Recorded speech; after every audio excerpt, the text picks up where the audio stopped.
Today, I am going to show you guys my super cool nutrition hack. So this is something that I grew up doing with my mom, and it's kind of like our take on a lighter, less heavy, garlicky garlic bread. And so it's really, really easy, and it really requires very, very little prep, and it's really, really simple to put together. So here we go.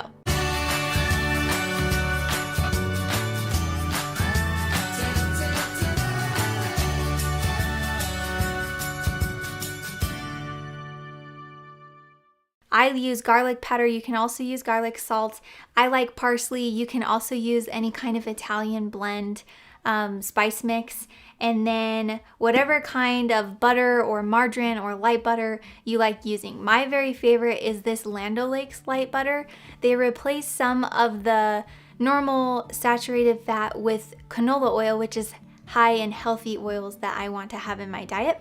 And you still get the same look and feel and a lot of the same taste as normal butter, and so that's what we like using. So you're just gonna first spoon some of the butter or margarine or whatever you're using into a little bowl like this, and it really depends on how much of the bread you're gonna be eating. So I'm gonna actually cook it all tonight for me and my family, but if you're in a home where you're not gonna eat all this in one sitting, you can easily cut it in half and just do a little bit. So it really is just kind of a trial and error for how much butter you need and how much you're gonna put on the bread. But I will say this, compared to the garlic bread, French bread that's pre-made in the store, this is gonna have significantly less salt and saturated fat. And so it can be a good way to cut down on some of that if you like having garlic bread with any of your meals at home. Back to this, so I put just a few spoonfuls of my light butter in this bowl, which I will end up microwaving. And then I'm just gonna pour just a tiny bit of garlic powder, less than 1/8 of a teaspoon. So just a tiny sprinkle on there. And then I just add some parsley. And I just like the parsley because it gives it some color on the bread, so it's not just like yellow buttered bread.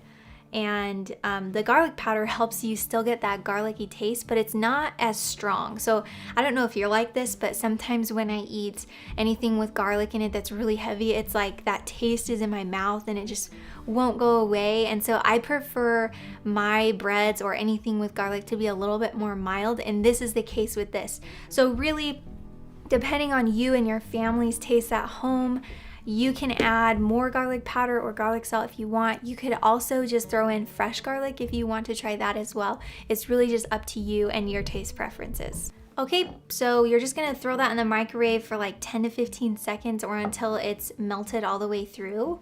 But you just wanna be careful because if you do it too long in the microwave, it pops all over and it makes a mess. So just watch that, and then we're gonna use a handy dandy pastry brush to just kind of stir it around. And then that's all ready to go. If you don't have a pastry brush, that's just fine. You can use a spoon or a knife to spread the butter a little bit.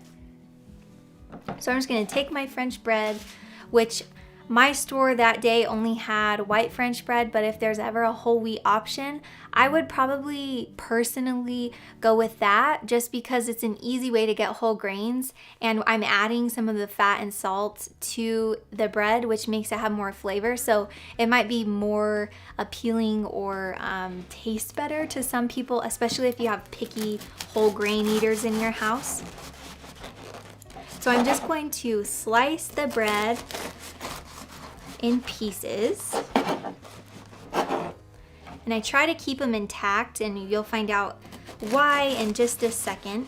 And like I said, like today I'm cooking all of the bread, but in some days we're only a family of 3 at our house, and so we don't